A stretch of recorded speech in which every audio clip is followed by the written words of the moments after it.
তো এই যে হাইটা ডেভেলপ করছিল লোটাকে ব্রেক করে, এই হাইটাকে ব্রেক করতে হবে স্ট্রাকচারটা উপরের দিকে যাইতে গেলে। তো এটা উপরের দিকে যাইতে গেলে ওই যদি করতে হয়, দেখেন যে প্রাইস অলরেডি ওটা করার একটা টেন্ডেন্সি তৈরি করছে। এবং 1 ঘন্টাতে আমরা যেটা দেখি যে টিপি ইমিডিয়েট টিপি এরিয়া যেটা আছে সেটা কিন্তু খুব ক্লোজে। 1 ঘন্টার একটা লিকুইডিটি পুল আছে এর উপরে। তো এই লিকুইডিটি পুলটা নিবে, ওই পর্যন্ত যাবে, একটানা চলে যেতে পারে। এখন প্রাইস আমরা দেখতেছি যে র্যালি করতেছে, একটা বেস ডেভেলপ করছিল আবার র্যালি করতেছে, বাট স্টিল উইল ওয়েট যে আমাদের ভ্যালিড যে এরিয়াগুলো এগুলো টেস্ট করবে। তো ভ্যালিড ব্রেক পয়েন্টটা আমাদের কাছে খুব ইম্পর্ট্যান্ট। আমরা হাই লো, ভ্যালিড হাই লোগুলো ব্রেক করতেছে কি না এটা স্ট্রাকচারালি আমাদেরকে মনে রাখতে হবে, কিন্তু যে কোনটা ভ্যালিড হাই কোনটা ভ্যালিড লো, ঠিক কোথায় ব্রেক করার কারণে লোটা ব্রেক করছে। এখানে দেখেন যে ব্রেক করছে ঠিক এইটার যে লোটা এটা ব্রেক করে বাইরে ক্লোজ করছে, so that was a valid break. Fair value গ্যাপও আছে এবং এটা শুরু হয়েছিল এখানে। তখন আমরা এটাকে ডিফাইন করলাম যে এটা একটা ভ্যালিড হাই ছিল। যে হাইটার উপরে যদি স্ট্রংলি ক্লোজ করে সেক্ষেত্রে আমরা শর্ট টার্মে একটা বুলিশ বায়াস পাচ্ছি, যেটা 4 ঘন্টার বায়াসের সাথে অ্যালাইন করতেছে। আমাদের কিছু ডাই হার্ড রুল থাকবে যেগুলো আমরা একেবারেই মেনটেন করবো, যেমন অ্যালাইনমেন্ট ঠিক রাখা। রুল বেস থাকার একেবারে হার্ড যে রুলটা সেটা হচ্ছে অ্যালাইনমেন্ট ঠিক রাখা। 4 ঘন্টার অ্যালাইনমেন্ট 5 মিনিটের সাথে যদি মেলে, ইউ ক্যান ট্রেড। আপনি এরকম এরিয়াতে যদি ট্রেড নেন, খুব দ্রুত মার্কেট থেকে বের হতে হবে, আপনাকে খুব দ্রুত টিপি নিতে হবে। যেটা আপনি যদি একটু দেখেন যে মার্কেটটা লাইভ মার্কেট যদি analysis it's going up, FOMO develop করছে, আপনার আমার মনে চাচ্ছে যে এবার ট্রেড করি, তাহলে ফোমোটাকে ডিল করা একটা ভাইটাল ইস্যু। রুল বুকে আমরা অ্যাটাচ করে নিব এটা যে আমার 14/1/25 দ্যাট ইজ আজকে ফোমো আসছে, আমি তাহলে কি করব। তখন রুল বলতেছে যে রিটেস্ট করতে দিতে হবে, তাহলে আপনি রুল বুকে লিখে ফেলবেন রিটেস্ট করতে হবে।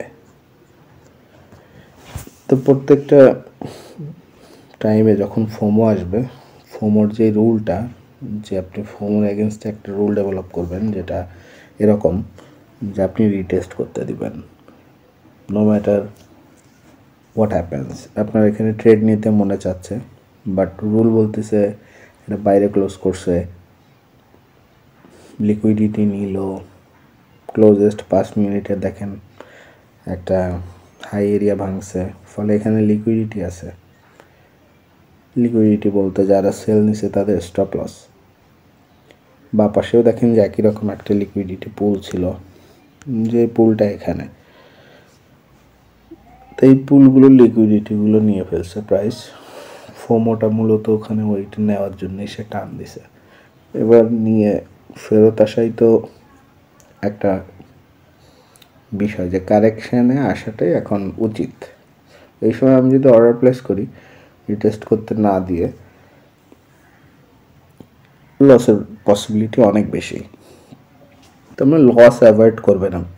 আপনি ফোমোতে ট্রেড নিলেই লস হবে, পসিবিলিটিটা অনেক বেশি। সেক্ষেত্রে আপনাকে ওই পসিবিলিটিটাকে কম করতে হবে। বাট আপনি কি এখন সেল নিতে পারেন? অনেকে প্রশ্ন করবে যে ভাইয়া এখন তাহলে তো কারেকশান যদি একটু বুঝে যায় হচ্ছে, তাহলে তো সেল নেওয়া যায়। নো, আপনার রুল হচ্ছে যে রিটেস্ট করতে দেওয়া, কারণ আপনি বাইয়ের দিকে আপনার মোমেন্টাম আছে। 4 ঘন্টার বেসিসে আপনি একটা বায়াস আছে যেটা বুলিশ, তো আপনি তো সেলের পজিশন খুঁজবেন না। এটা ডাই হার্ড রুল যে আপনার অ্যালাইনমেন্টটা যেদিকে আছে ওই দিকেই আপনি টেস্ট করতে দিয়ে শুরুতে ধরবেন। এবং আমরা এখানে যেটা করতে পারি 5 মিনিটে আমাদের পসিবল যে ট্রেডিং এরিয়াগুলো সেগুলোকে আইডেন্টিফাই করতে পারি, যে কোন এরিয়াটাতে কনসলিডেট করছে এবং তার ডিমান্ডটা কোথায়। কারণ আমরা ডিমান্ড এরিয়াতে বাই অর্ডার প্লেস করতে পারি। তো এখানে দেখেন একটা ডিমান্ড এরিয়া আছে, এই ডিমান্ড এরিয়াটা এতখানি, এর নিচেও একটা ডিমান্ড এরিয়া আছে এবং তার নিচে লিকুইডিটি আছে। তা আমরা যদি খেয়াল করি যে ওভারঅল ওই ডিমান্ড এরিয়ার পরে এখানে একটা ডিমান্ড এরিয়ার নিচের লিকুইডিটি আছে। তো এই দুইটা ডিমান্ড এরিয়া হচ্ছে ফাইনাল। এর আগের যেটা এটা টেস্ট করে ফেলছে ফুললি। লাইভ মার্কেটে লাইভ ট্রেন্ডের সাথে থাকতে পারাটা চমৎকার, but it takes A lot of energy. আপনি কীরকম সময়তে দেবেন, এটাকে কিভাবে ডিফাইন করবেন। আমার তো ফরেক্স খুব ভাল লাগে, আমি প্রিভিলেজও আছে যে আমি সময়টা ওদিকে দিতেও পারি, ওভারঅল দিই আর কি, মার্কেটটা রিড করি। রুলগুলোর সাথে থাকতে থাকতে প্রফিটেবিলিটিটা আসে। রুল আপনাকে অটোমেশন, যেটা যে প্রফিটেবল একটা দিকে আপনার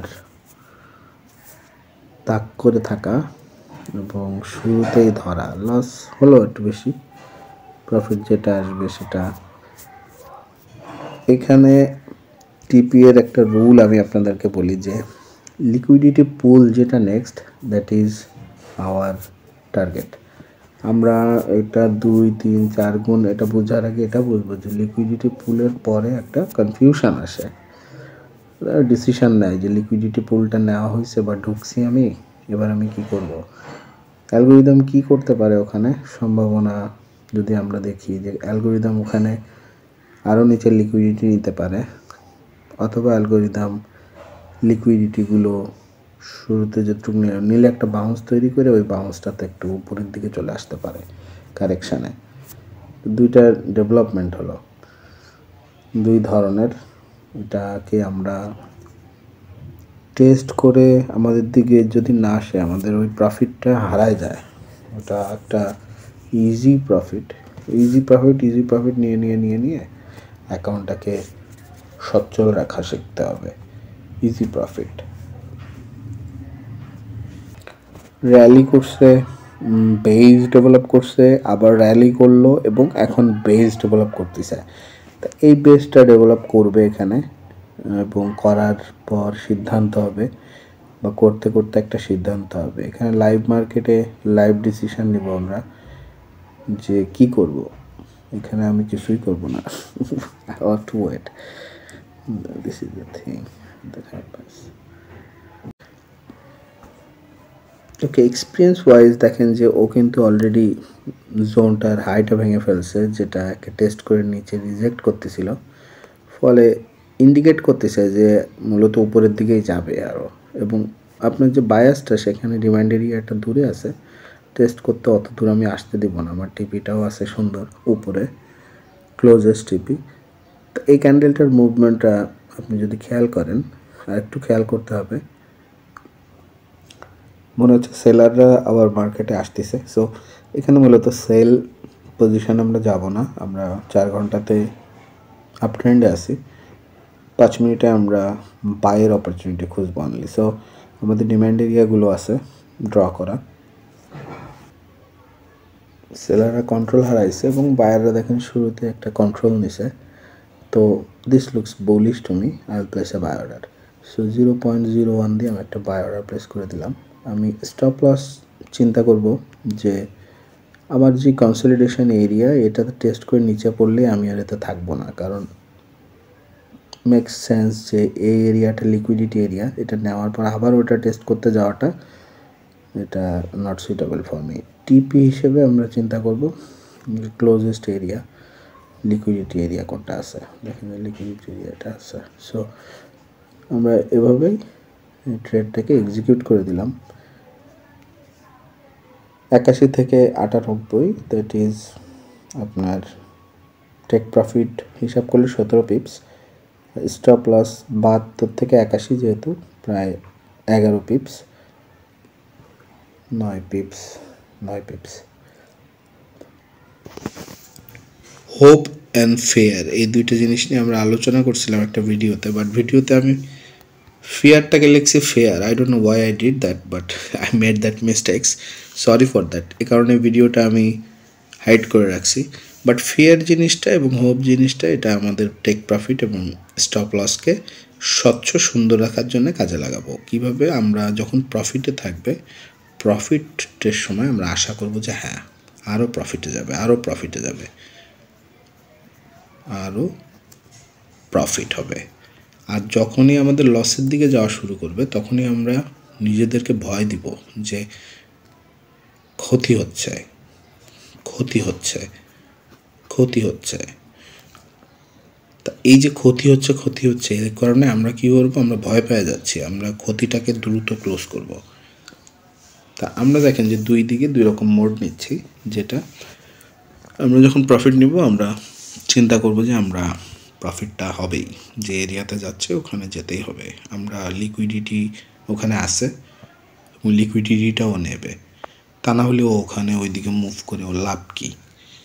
তা ওটা নেওয়ার আগে আবার যে লোটাকে আমরা স্টপ লস হিসেবে রাখছি ওইটার গুরুত্বটা বিষয় আছে, যে ওটা কতটা গুরুত্বপূর্ণ।